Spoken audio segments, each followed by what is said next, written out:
Best health packages up to 80% discount. Tirumala Diagnostics.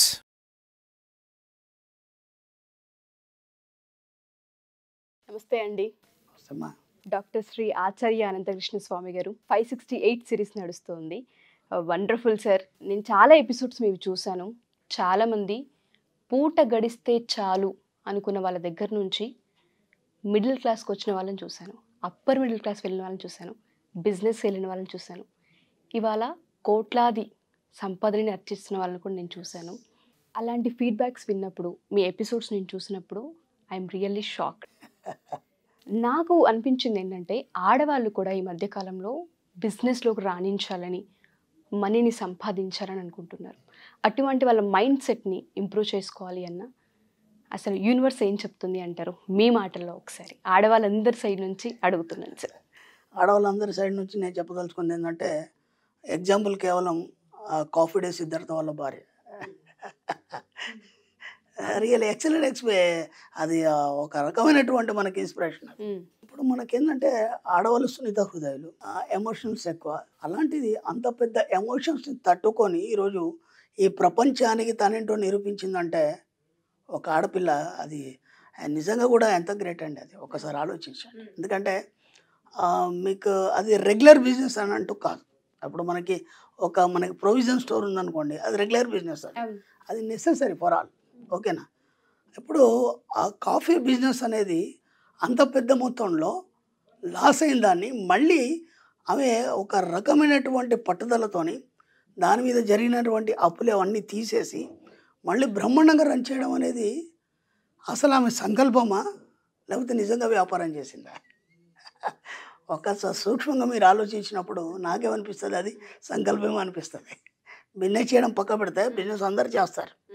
సంకల్పబలాన్ని మించిన business ఇంకోటి లేదు, నాకు తెలిసింది. అది ఇది ఎలా వస్తుంది, ఏ విధంగా అసలు మనం డెవలప్ చేసుకోవాలి? ముఖ్యంగా ఆడవాళ్ళకి ఇది ఎక్కువ ఉంటుంది. కానీ ఈ ఆడవాళ్ళతో సమస్య ఏంటంటే వీళ్ళకి సెంటిమెంట్లు ఎక్కువ. ఫస్ట్ భర్త, పిల్లలు, అమ్మ, నాన్న.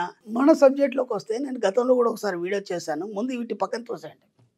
ఎందుకంటే మీరు ఎదగాలి, మీరు సంపాదించాలి. ఒక ఇంట్లో ఫ్యామిలీలో ఒక స్త్రీ బాగుంటే ఆ ఫ్యామిలీ అంతా బాగుంటుంది. ఓకేనా? ఆమె ఒక ఉన్నత స్థితిలో ఉన్నప్పుడు తన కుటుంబం గురించి ఇంకెక్కువ ఆలోచించగలుగుతారు. ఇప్పుడు ఏమవుతుందంటే ఇంట్లోనే ఉండి భర్త తెస్తే కానీ వీళ్ళు ఇల్లంతా సాగదీయలేని పరిస్థితి. దాంట్లో ఏమైపోతుందంటే ప్రతిదానికి వీళ్ళు ఎక్స్ప్లెనేషన్ ఇచ్చుకోవాలి. అలా ఇచ్చుకున్నప్పుడు ఏమైపోతుంది, వాళ్ళకున్న స్వేచ్ఛ హరింపజేయబడి వాళ్ళు అనుకున్నది ఏది సాధించలేకపోతారు. దాంతోపాటు ఒత్తిడి ఎక్కువ. అటు భర్త చూసుకోవాలి, పిల్లలు చూసుకోవాలి, వచ్చే వాళ్ళని పోయే వాళ్ళని చూసుకోవాలి. ఇదంతా ఆ స్ట్రెస్ వల్ల తనను తాను కోల్పోయి తను డబ్బు సంపాదించాలి, నేను ఉన్నతంగా ఉండాలి, పెద్ద మొత్తంలో నేను ఒక సెలబ్రిటీ కావాలనే ఆలోచనలు పక్కన పెట్టేస్తారు. కొందరు తప్ప. అర్థమైందా? నేనేమంటానంటే కొన్ని రోజులు వాటిని పక్కన పెట్టేయండి. పక్క పెట్టేసి ఒక మహాసంకల్పాన్ని చేయండి. ఓకేనా? ఎందుకంటే ఇక్కడ మనకేం చెప్తారంటే, ఒక సంపదను ఇచ్చేది లక్ష్మి, చదివిచ్చేది సరస్వతి, జ్ఞానాన్ని ఇచ్చేది సరస్వతి. అవునా కదా? వీళ్ళిద్దరు దేవతలు ఆడవాళ్ళే కదా. అంటే మీరే కదా, అది ఇంకా కొత్త వాళ్ళు ఎవరు లేరు కదా. అంటే అవన్నీ మీ లోపలనే ఉన్నాయన్నమాట. వాటిని బయటికి తీయండి. ఎలా బయటికి తీయాలి? అప్పుడు ఒక కొత్త విషయాన్ని కనుక్కున్నాం, లేదంటే మనం ఒక కొత్త ప్రదేశానికి వెళ్ళాం. ఒక కొత్త ప్రదేశానికి వెళ్ళినప్పుడు మనకు ఒక అడ్రస్ కావాలి. ఓకేనా? అడ్రస్ కోసం మనం అక్కడ ఎవరిని అడుగుతాం. అడిగిన తర్వాత ఇలా వెళ్ళమని చెప్తాడు. ఓకేనా? ఎత్తుక్కుంటూ వెళ్ళిపోతాం. అక్కడ పోయిన తర్వాత ఇంకా కొన్ని చిహ్నాలు ఎవరో చెప్తారు. అలా మొత్తానికి అడ్రస్ పట్టుకుంటామా లేదా? అంటే ముందు నీ సంకల్ప బలం ఏంటి? నువ్వు ఉన్న ప్లేస్ నుంచి కదలాలి. కదిలి దాన్ని కనుక్కోవడానికి నువ్వు బయలుదేరాలి. అంటే ఒక నిధి ఉంది. ఆ నిధి ఊరికే బయట రోడ్డు మీద ఉండదు. అది ఎక్కడనో ఉంటుంది. అది గుహల్లో ఏదో లోపల ఉండాలి. దానికోసం మీరు ప్లాట్ఫామ్ ఉంటుంది. ఆ ప్లాట్ఫామ్ కోసం దానికి ఒక ప్లాన్ ఉంటుంది. ఆ ప్లాన్ని పట్టుకొని మీరు వెళ్ళాలి. వెళ్తూ తవ్వుకుంటూ వెళ్ళిపోవాలి. చీకట్లో వెళ్ళాలి. మధ్యలో ఎన్నో ఆటంకాలు వస్తాయి. అవన్నిటిని దాటుతూ వెళ్ళినప్పుడు ఆ నిధి దొరుకుతుంది. దొరకకపోవచ్చు కూడా అక్కడతో పోయినాక ఇంకో టెస్ట్ కూడా ఉండొచ్చు. అర్థమైందా? ఇదంతా ఎందుకు చెప్తున్నానంటే, డబ్బు, సంపద, ఐశ్వర్యం అనే విషయంలో కూడా మీరు ఎప్పుడైతే దాని వైపు ఆలోచన చేసి వెలికి తీయాలనే ఐడియా వస్తే అప్పుడు మాత్రమే దాని వైపు ప్రయాణం మొదలవుతుంది. కానీ మీ ఆడవాళ్ళకి ఏంటంటే ఇప్పటివరకు ఆలోచన రాలేదు. ఎందుకంటే సెంటిమెంట్లు ఎక్కువ కదా. నేను అదే చెప్తున్నాను కదా. కానీ మీ అందరికీ ఒక గమ్మత్తైన విషయాన్ని నేను చాలామందికి చూశాను. కొందరిని మినహాయిస్తే, ఒక చిన్న ఆఫర్ ఎవడన్నా షాప్ వాడిస్తే ఒకళ్ళ మీద ఒకళ్ళు పడి వెళ్ళిపోతాడు. దాంట్లో వాడు ఎంత ఒక సగం రేటుకి ఇవ్వడం, లేకపోతే ఒక 1000 రూపాయలు తగ్గిస్తాడు. ఈ పిచ్చి ఎందుకుందో నాకు అర్థం కాదు. అంటే నేను సీరియస్గా చెప్తున్నాను. అంటే మనం ఏ స్థాయిలో ఉండాలి? మీరు లక్ష్మి ఇచ్చే స్థాయిలో ఉన్నారు కదా, దాని గురించి మీరు ఎందుకు పరిగెడతారు? ఏమైనా స్కీమ్లు ఉన్నాయి, వాటి కోసం పరిగెడతారు. ఓకే, ఎక్కడైనా ఉచితాలు ఉన్నాయి, వాటి కోసం పరిగెడతారు. మన సబ్జెక్టులో అవన్నీ లేవు కదా. అంటే మీరు ఎప్పుడు కూడా అదే ఆలోచనతో అణిగి అలాగే ఉన్నారు కాబట్టి మీరు ఏనాడు ఇటువైపు రాలేదు, డబ్బు సంపాదించడం గురించి ఆలోచించలేదు.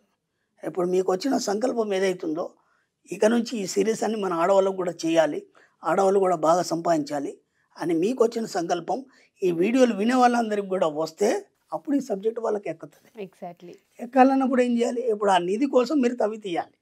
ఒకటిగా నేను చెప్పినట్టుగా పాటించాలి. అర్థమైందా?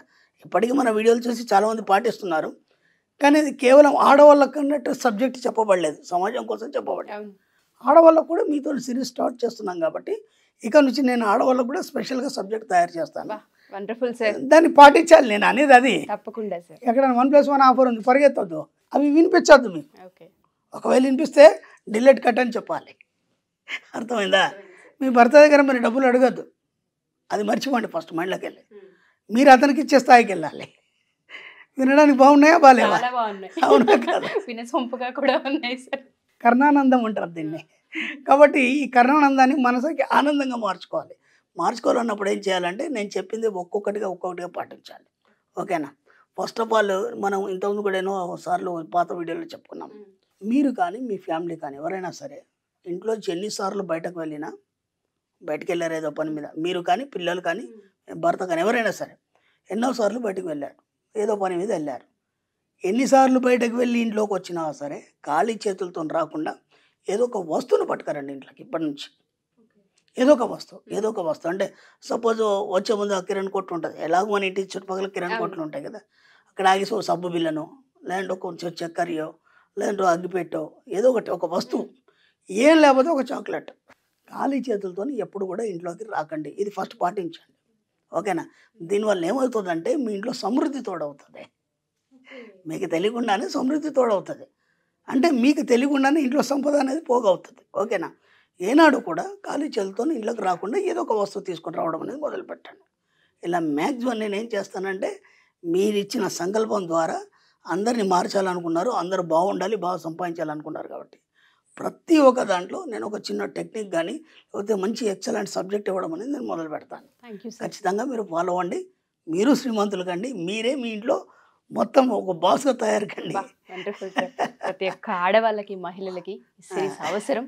అండ్ మీరు కూడా దాన్ని టేక్ ఓవర్ చేసినందుకు thanks a lot. First of all బాగా గుర్తుంచుకోండి, మీరు ఎక్కడ బేరాలు చేయొద్దు, పిసినార్తనం చేయొద్దు. అది ఎక్కువ ఉంది మీ దగ్గర, అందుకని చెప్తున్నాను. ఇటువంటివి చాలా తెలుసుకోవాలని, నేర్చుకోవాలనుకునే ఆడవాళ్ళందరికీ కూడా మీ క్లాసెస్ అవసరం. క్లాసెస్ ఎప్పుడు నిర్వహిస్తున్నారు, ఎక్కడ జరగబోతున్నాయి, ఎలా అప్రోచ్ అవ్వాలి అంటారు? ఎందుకంటే ప్రతి ఒక్క ఆడవాళ్ళకి ఈ విజన్ ఇప్పుడు ఉంది సార్, సంపాదించాలి, గ్రోత్ రావాలి, పాజిటివ్ మైండ్ సెట్ డెవలప్ చేసుకోవాలని, అండ్ ఒకసారి మీ క్లాస్లో అటెండ్ అవ్వాలని ఆశగా ఎదురు చూసే ఆడవాళ్ళు ఎంతోమంది. వాళ్ళ కోసం అడుగుతున్నాను, ఒకసారి దాని గురించి సార్. 2024లో మనకు ఫిబ్రవరి నుంచి ఉన్నాయండి. జనవరిలో మనకి దుబాయ్ అక్కడ క్లాసులు ఉన్నాయి కాబట్టి ఫిబ్రవరి స్టార్టింగ్ నుంచి మనం క్లాసులు పెట్టుకున్నాం. అక్కడ 4 ఫిబ్రవరి విజయవాడ అండి, మనకు 18 ఫిబ్రవరి వైజాగ్లో ఉంటుంది క్లాసు, 11 ఫిబ్రవరి హైదరాబాద్లో ఉంటుంది, అలాగే 25 ఫిబ్రవరి అనంతపురంలో ఉంటుంది. ఈ ఫిబ్రవరి క్లాసెస్ అండి. అలాగే మనకి మార్చిలో 3వ తారీఖు బెంగళూరులో ఉంటుంది, అలాగే 10వ తారీఖు రాజమండ్రిలో ఉంటుంది, 31వ తారీఖు తిరుపతిలో ఉంటుంది. ఈ విధంగా క్లాసు మీరు ఎంత వీలెత్తుందో ఎన్రోల్ చేసుకోండి. Thank you sir. Thank you so much. Thank you అమ్మా.